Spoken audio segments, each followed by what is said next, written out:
반갑습니다. 네, 안녕하십니까. 어제 우리 그래도 정치에 국민들이 늘 불안하게 생각하는데 그래도 뭔가를 하나 좀 보여준 것 같아요. 국정조사 여야 합의. 맞습니다. 어떻게 보셨습니까? 사실 기대와 우려가 공존합니다. 사실 제가 그 여야 합의되기 직전에 라디오 방송을 했습니다. 예. 거기에서 국정조사 하는 것까지는 받아들일 수 있지만 시기는 늦춰야 된다. 저는 그 말을 했거든요.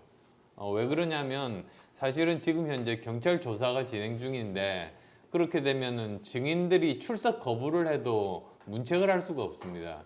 거기에다가 또 와서 묵비권을 행사를 해도 국회가 수사권이 없기 때문에 한계가 있거든요. 그렇게 되면 국정조사가 뭡니까? 진실을 밝히는 건데 아무 진실도 못 밝힐 가능성들이 많죠. 그래서 저는 논리적으로 빨리 경찰 조사를 마무리 짓게 하고 경찰 조사가 끝나고 나서 그것이 국민들이 받아들일 수 없을 때 그때 국정조사를 하자. 저는 그렇게 주장을 했던 겁니다. 경찰 조사 지금 시간이 제법 지났지 않습니까? 예, 근데 너무 좀 한편으로 보면은 안 그렇겠지만 지지부진한 거 아니냐. 최소한 이 정도 사건 같으면은 일 같으면은 중간 수사 발표라도 있었어야 되는 거 아닌가 이런 생각이 드는데 어떻게 예, 보면 저도 마찬가지입니다. 그런 점이 조금 아쉽기도 하고 그리고 이제 기왕에 여야가 또 국정조사 합의를 해서 당장 오늘부터 시작한다고 하니까 이제 빨리 경찰 조사 마무리 지어야죠. 근데 이제 우리가 이런 큰 참사인데 이런 것들이 뭐 이번만 처음 있었던 건 아니잖아요. 이게 예. 여러 차례 그동안 있어 왔고 그럴 때 그 정부가 이렇게 대처했던 게 다 경험으로 쌓였고 맞습니다. 거기에서 이제 우리 대표님이 줄창 이야기하시는 어떤 책임자들의 그 이렇게 이 사태, 예. 이게 수습 후 사태, 그리고 국민 민심 수습 뭐 이런 것들이 잇따라야 되는데 왜 그런 부분들을 제대로 못할까 하는 생각이 듭니다. 예, 그러니까 보면은 왜 그렇게 저 여러 가지 그 경험이라든지 이런 것들이 쌓이지 않을까 한번 저도 사실 같은 고민을 해봤습니다. 네. 근데 그 중에 하나가 제도의 급격한 변화. 예를 들면 검수완박법이 민주당에서 통과가 됐지 않습니까? 예. 민주당 주도로. 그러다 보니까 사실은 보통 때 같으면 이제 검찰이 조사를 할 겁니다. 경찰을. 그렇죠. 근데 지금은 오히려 검찰이 조사를 못하고 경찰이 경찰을 조사를 해야 되는 지금 이런 상황은 처음 아니겠습니까? 네. 그러다 보니까 이게 경찰 조사를 해도 과연 국민들이 신뢰를 할 것인지 그리고 또 더욱더 경찰 총장이 이 모든 권한을 갖고 있는 사람인데 이 사람이 그대로 있는 상태에서 이 밑에 있는 조사하는 경찰들이 부담을 가지고 올 수 있지 않겠습니까? 그래서 이런 여러 가지 우려들이 있습니다. 그러니까 어떻게 보면 제도가 바뀌면서 처음 또 경험하는 일들이 나오고 계속 이런 것들이 문제가 아닌가 싶습니다. 그러니까 아직도 우리가 사회가 안정되고 선진국으로 가려면 갈 길이 아직도 있는 것이죠.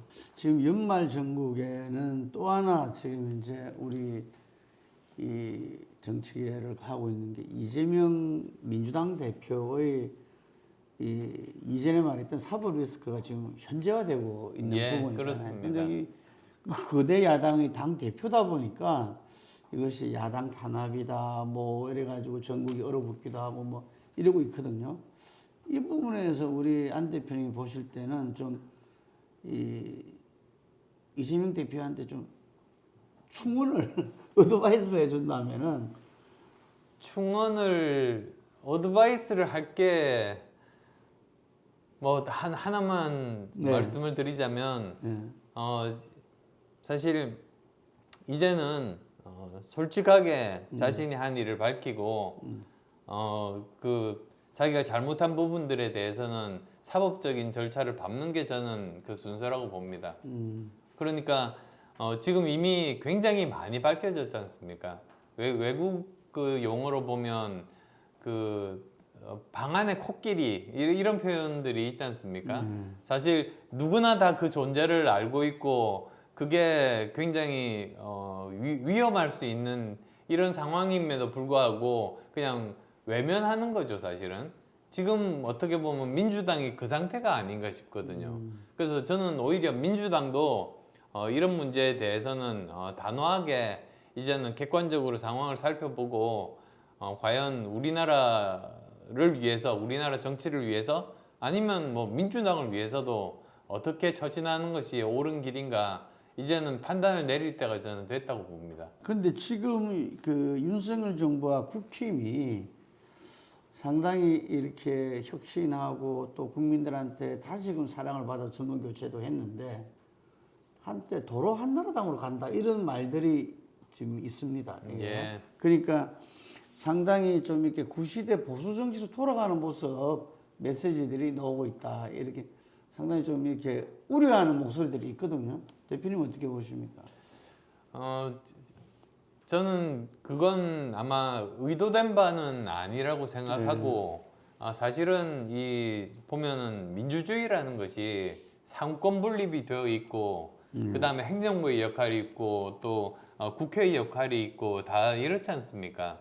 그래서 가장 이상적인 것이 행정부는 행정부대로 자신의 일과 메시지를 내고 그리고 또 국회 특히 여당의 역할은 거기에다가 플러스 알파를 할 수 있어야 되지 않습니까? 그래서 저는 여당의 역할을 두 가지로 봅니다. 예. 우선 첫 번째로는 이제 정권이 하고자 하는 것을 제도적으로 국회에서 뒷받침하는 거. 그 다음에 또 두 번째로 해야 될 일은 정부의 정책 중에서 저 잘못 판단하거나 아니면 좀 부족한 그런 부분들이 있을 수가 있는데 그런 부분들에 대해서는 과감하게 지적하고 비판할 거가 있으면 비판하고 더 좋은 대안을 제시하는 거. 저는 그 두 가지가 다 필요하다고 생각합니다.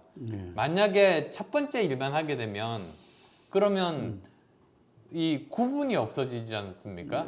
이 저 뭐 국회와 행정부 또는 저 정부와 여당이 구별이 없어지게 되면 플러스 알파가 생기지 않습니다. 예를 들면 대통령 지지율이 30%면 합해도 30% 그대로 똑같을 겁니다. 그러면 사실은 존재 의미가 없는 거죠. 지금이 그렇죠. 예, 그래서 오히려 또 다른 목소리를 내면서 그 예전의 지지층을 복원하는 일들을 하는 것이 저는 여당의 역할이라고 봅니다. 윤석열 정부가 탄생하게 된 그 배경을 보면 우리 당의 당원분들이 계시고요. 그 다음에 비당원 우호층이 계십니다. 비당원 우호층. 예. 그 둘이 합해가지고 사실은 정권 교체가 이루어진 거거든요. 예. 근데 지금 상태는 뭐 정말 그 슬픈 일이지만 비당원 우호층 분들이 떨어져 나갔습니다. 그래서 결국은 30%밖에 안 남았는 게 그 이유거든요. 그렇게 되면 좀 더 이 그 중도적이고 합리적인 것을 또 실제로 민생을 해결하는 문제 이런 문제에 관심을 많이 가진 이런 비당원 우호층 이분들을 다시 그 지지를 얻어야 되는 역할이 이제는 이 여당의 역할이다. 그리고 또 새로 뽑힐 지도부의 역할이다. 그래야지만이 다음 총선에서 승리할 수 있다. 저는 그렇게 봅니다. 우리 정치에 또 해결해야 될 부분 중에 하나가 진영 정치잖아요. 예. 그 제3정당의 상징 같은 분이었었는데 자 이걸 지금 집권 여당에서 풀어낼 자신이 있습니까? 저는 있습니다. 예. 왜 그러냐면 저도 사실은 지난 10년 동안 고민했던 것이 1번만 찍는 분이 계시고 2번만 찍는 분이 계시고 예. 그 다음은 사실은 스윙 보터입니다. 예. 1번, 2번이 아니라 과연 누가 더 유능한가, 네. 민생을 제대로 잘 챙기고 해결을 해줄 수 있는가. 그다음 또 두 번째는 누가 더 도덕적이고 그리고 부정부패가 없을 사람인가. 그다음 또 세 번째로는 누가 더 헌신할 수 있는가, 사실. 헌신 또는 노블리스 오블리제라고도 표현할 수 있겠죠. 예. 그런 것들을 제일 바라는 분들이 이분들이거든요.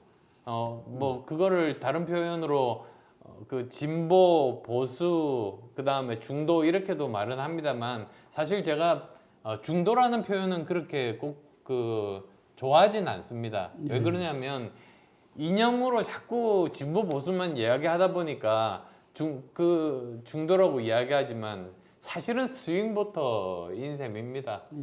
그래서 정말로 누가 더 아까 말씀드린 그 세 가지 기준으로 판단을 하는데 저 같으면 지난 10년 동안 그분들이 어떤 고민을 하시고 어떤 기준으로 이제 판단을 하시는지 그리고 또 그분들이 가진 힘이 어떤 건지 그분들이 손을 들어주는 쪽이 이기거든요.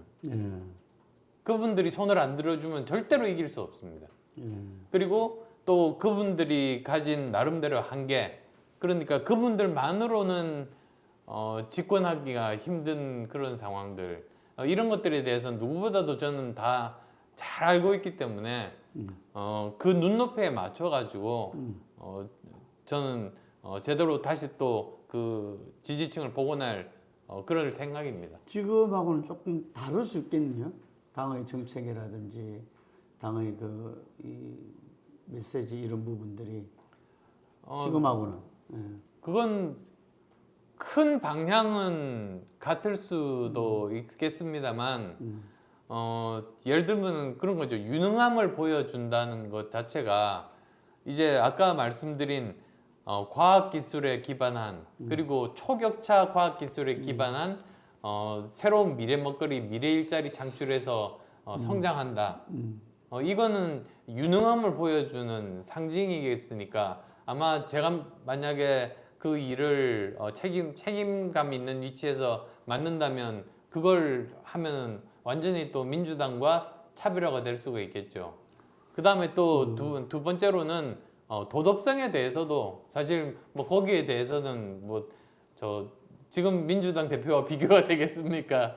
그 다음 또 세 번째로는 저는 중요한 것이 그 지금 전 세계적으로 가장 지금 그 중요한 문제가 양극화가 갈수록 더 심해지는 겁니다.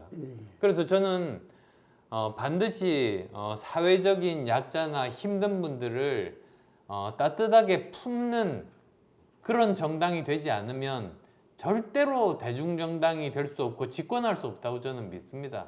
그래서도 어떻게 보면 뭐 지금까지 우리 당이 그 부분에 대해서는 성장보다도 중심축이 좀 약했다면 오히려 그쪽에 좀 더 많은 관심을 가지고 진심을 다해서 실제로 어려운 분들을 도와드리고 함께 살아가는 우리 대한민국의 건국 이념인 민주공화국. 민주는 됐는데 공화국은 안 됐거든요. 네. 공화국을 제대로 함께 살아가는 이런 사회를 만드는 그 일에 헌신한다면 저는 반드시 국민들의 아주 대폭적인 지지를 받을 거다. 저는 그렇게 믿습니다. 전당대회를 안 물어볼 수가 없어요. 이게 전당대회가 이 시기도 지금 불투명하고 예. 이 전당대회 룰도 뭐 개정한다는 이야기도 나오고 그 다음에 당무감사도 하니까 그 시기를 종잡을 수도 예. 없거든요. 모든 게 모호하게 지금 가고 있는데 당으로 봐서는 어쨌든 총선 승리가 필요하고 새로운 어떤 지도부 구축이 총선 승리에서 중요한 부분일 건데 좀 이상하게 생각해요. 그래서 아마 정진석 비대위원장이 잘하고 있으니까 그냥 좀 더 가자는 이야기인가 이런 이야기도 있습니다. 전당대회에 대해서 좀 전반적인 이야기. 예, 일단 집권한 당이 비대위 체제를 계속 지속한다는 것 자체가 예. 그렇게 바람직하지 못하고 국민들도 사실은 납득하지는 못하실 겁니다. 그렇죠. 빨리 가능한 한 빠른 시간 내에 제대로 된 그러니까 제대로 된 선출된 권력이 그 당을 맡는 게 그게 정상적인 부분 아니겠습니까? 그리고 예측 가능성을 줘야 됩니다. 그래서 전당대회를 언제 할 것이고 그리고 룰을 어떻게 할 것인가 사실 이런 부분들을 제대로 이야기를 해야 되고요. 이게 너무 늦어버리면 다음에 누가 대표로 뽑힌다고 한들 전당대회 준비하는데 시간이 필요합니다. 사실 그 각 지역마다 굉장히 세밀하게 분석을 해야 되고 그 다음에 정책들을 제대로 잘 이렇게 정교하게 만들어야 되고 그리고 또 상대가 있는 법이니까 뭐 각 지역마다 어떤 사람이 적합할 것인지 이런 부분들에 대해서는 미리 충분히 사전조사와 전략들이 수립이 돼야 되는데 이게 몇 달 안 남기고 갑자기 할 수는 없는 노릇이거든요. 그래서 가능하면 이제 우선은 그 가장 중요한 게 예측 가능성 언제 하겠다. 이거부터 먼저 사실은 정하는 게 맞고 그 다음에 룰도 저는 현행에서 바꾸지 않는 게 그게 가장 합리적인 방법이고 가장 그 논란이 적은 방법이다. 저는 이미 그렇게 입장을 밝힌 바가 있거든요. 그러니까 아까 말씀드렸듯이 윤석열 대통령께서 당선되는 데는 당원뿐만 아니라 비당원 후보층까지도 참여를 했으니까 이분들의 목소리도 반영은 해야 된다. 그래서 저는 다만 다른 사람을 찍은 사람들은 배제하는 게 저는 맞다고 봅니다. 그래서 그 국민 여론조사 70에다가 그 다음에 국민 여론조사 30에다가 당원조사 70 아닙니까? 근데 국민 여론조사 30에서 역선택 방지 조항은 넣자. 그렇지만 30 정도는 놔둬야지. 지금 저 민주당도 25로 했지 않습니까? 10에서 올렸죠. 예, 올렸죠. 그게 전체적인 추세입니다, 사실은. 그래서 그거 그대로 놔둬도 저는 아무 문제 없고 저는 결과 안 바뀔 거라고 저는 당원들을 믿습니다. 그리고 국민들을 믿습니다. 그래서 그렇게 해서 그 비당원 우호층들의 의견도 함께 수렴을 해야지 나중에 총선 때 그분들께 표를 달라고 하지. 그분들은 배제한 상태에서 당대표를 뽑아놓고 그분이 총선 때 표 달라고 하면 아니 어떻게 그게 가능합니까? 오히려 그러면 떨어져 나갈 수가 있습니다. 그럼 비당원 우호층의 대표님 자신이 있다는 이야기인데 네, 그렇습니다. 지금 여론조사로서는 유승민 전 의원이 1위가 나오잖아요. 예. 아마 그 비당원 우호층에서 많이 나오지 않겠나 싶은데 그럼 유승민 의원한테 다른 당 그러니까 다른 당 예, 무당층이 아니고 다른 당 선택돼야 될 방지돼야 될 예. 그것까지 합친 수치로 저는 알고 있습니다만. 근데 유승민 대표는 당도 같이 한 적도 있잖아요. 예. 근데 자신 있습니까? 자신 있습니다. 저는 국민과 그리고 또 당원들의 선택을 믿습니다. 자신 있는 근거는 뭐죠? 저는 지금까지 사실 이렇게 살펴보시면 그 멀리로는 2016년 때부터 문재인 정권과 싸웠습니다. 예. 국민의당을 창당하면서 싸워왔고 그 다음에 특히 2020년부터는 사실 2020년 총선 때는 저희들이 지역구 의원을 안 냈습니다. 그렇죠. 그러니까 사실상 선거연대를 했고 그 다음에 서울시장 재보궐선거 때 전폭적으로 우리 당 후보가 당선되기 위해서 제 몸을 던졌고 그래서 분위기를 완전히 바꿨지 않습니까? 예. 그 다음에 또 윤석열 대통령과 단일화를 했고 그 다음에 합당을 통해 가지고 일관된 대우로 이번 지방선거를 치러서 이겼습니다. 그래서 저는 지금까지 제가 했던 이런 사실 그 어려운 결단들 아닙니까? 함께 했던 이 결단들에 대해서 과연 제가 옳은 선택을 했는가? 그걸 저는 당원분들께 물어보는 선거라고 생각합니다. 그래서 제가 했던 결단들이 옳다고 생각하시면 저를 지지해 주실 거라고 저는 믿습니다. 어찌 보면 굴러온 돌인데 그 조직적인 기반이랄까 전국적인 조직 구축 이렇게 기존 당원들이 굳건하잖아요. 예. 그 부분 잘 하고 계십니까 지금? 저는 지금까지 제가 해왔던 일들을 보면 이미 저는 말이 아니고 정치인들이 말만 하고 행동이 다른 경우가 많은데 저는 이미 행동으로 다 증명을 해서 거기에 대해서 저는 인정을 해주실 거라고 저는 믿고요. 우리 당원들이. 그 다음에 또 지금까지 전당대회 여러 번 나가신 분들은 신세진 정치인들이 그만큼 많다는 뜻이고 그렇게 되면 아마 공천 파동이 일어날 겁니다. 자기들이 친한 사람으로 당협위원장들이 막 바뀌고 이런 일들이 생기면서 지금까지 이길 선거 얼마나 많이 늘 망했습니까? 공천 파동으로 문제가 됐죠. 예. 근데 저는 오히려 당원분들은 지금까지 제가 했던 그 결단으로 이제 인정해 주시고 우리 식구라고 저는 생각해 주실 거라고 믿습니다. 그리고 또 저는 신세진 사람이었기 때문에 오히려 이기는 공천, 그 지역에서 열심히 일하고 기반 닦고 그 지역에서 명망이 있는 분들, 이길 수 있는 분들로 공천을 하면은 저는 충분히 이번 그 총선에서 이길 수 있다. 그렇게 말씀드리고요. 마지막으로 또 하나 더 말씀드리면 지금 현재 현역 의원들 중에서 실제로 당대표로서 총선을 지휘해보고 승리해본 유일한 정치인입니다. 그게 사실은 저 그 관리하기가 전국 선거를 당대표로 관리한 경험은 가지기가 참 어렵지 않습니까? 예. 그리고 또 이기기는 더 어렵죠. 예. 근데 저는 사실은 문제 없이 그렇게 뭐 저랑 친하다고 공천 주고 그랬던 것이 아니고 철저하게 실력 베이스로 그렇게 했기 때문에 그 충분히 관리 능력도 이미 저는 증명을 했다고 생각합니다.